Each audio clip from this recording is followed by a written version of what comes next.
प्राचीन काल की बात है। देवताओं और असुरों के बीच संतुलन बना रहता था, परंतु एक असुर था, महिषासुर। वो अत्यंत शक्तिशाली, चालाक और घमंडी था। उसने कठोर तपस्या कर ब्रह्मा जी को प्रसन्न किया और वरदान मांगा कि कोई भी देव, दानव या पुरुष उसे मार न सके। ब्रह्मा जी ने उसे ये वरदान दे दिया, परंतु महिषासुर ये भूल गया कि उसने स्त्री शक्ति से सुरक्षा नहीं मांगी। वरदान पाकर महिषासुर का अहंकार और बढ़ गया। उसने स्वर्ग पर आक्रमण कर दिया। देवताओं की सेना परास्त हो गई। इंद्र, वरुण, अग्नि, वायु सभी देवता भयभीत होकर ब्रह्मा, विष्णु और महादेव के पास पहुंचे। देवताओं की करुण पुकार सुनकर तीनों देव अत्यंत क्रोधित हो उठे। उस क्रोध से एक दिव्य प्रकाश उत्पन्न हुआ। सभी देवताओं की शक्तियां एकत्र होकर एक अद्भुत स्त्री स्वरूप में बदल गईं। वही स्वरूप था माँ दुर्गा। उनके मुख पर अपार तेज था। नेत्रों में करुणा और क्रोध दोनों समाये थे। सिंह उनका वाहन बना और देवताओं ने अपने अपने अस्त्र उन्हें अर्पित किए।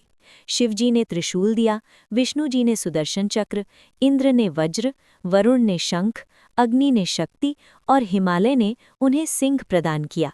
इस प्रकार नवशक्ति स्वरूपा माँ दुर्गा का प्रकट होना हुआ। उधर महिषासुर को जब ये समाचार मिला कि एक स्त्री उसके विरुद्ध युद्ध के लिए आ रही है, तो वो हंस पड़ा। उसने कहा, एक नारी मुझे परास्त करेगी, ये तो मेरा अपमान है। महिषासुर ने अपने सेनापति चंड और मुंड को माँ दुर्गा के पास भेजा। उन्होंने माँ को ललकारा, परंतु माँ दुर्गा के एक हुंकार से ही वे दोनों भस्म हो गए। इसके बाद युद्ध आरंभ हुआ। 9 दिनों का महासंग्राम। पहले दिन महिषासुर ने भैंसे का रूप धारण किया और पृथ्वी को रौंदने लगा। माँ दुर्गा ने अपने त्रिशूल से उसे घायल किया। दूसरे दिन वो सिंह का रूप लेकर गरजा। तीसरे दिन हाथी, चौथे दिन योद्धा, 5वें दिन महाकाय राक्षस। हर रूप में वो और भी उग्र होता गया, पर माँ दुर्गा की शक्ति उससे कहीं अधिक थी। छठे दिन माँ काली प्रकट हुईं, जिनके भयानक रूप से असुर सेना कांप उठी। 7वें दिन रक्त बीज का वध हुआ। 8वें दिन असुरों की शक्ति टूटने लगी। 9वें दिन महिषासुर अपने अंतिम रूप में आया, अहंकार से भरा, क्रोध से जलता हुआ। उसने पूरी शक्ति से माँ दुर्गा पर आक्रमण किया। युद्ध से धरती कांप उठी, आकाश गूंज उठा। माँ दुर्गा ने सिंह पर सवार होकर गर्जना की। अधर्म का अंत अब निश्चित है। उन्होंने अपने त्रिशूल से महिषासुर को धरती पर गिरा दिया।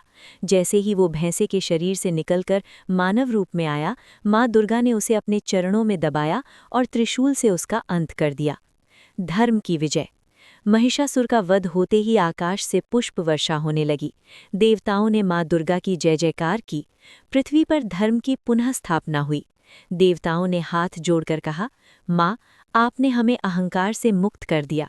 आपने सिखाया कि शक्ति केवल बल में नहीं, बल्कि न्याय में होती है।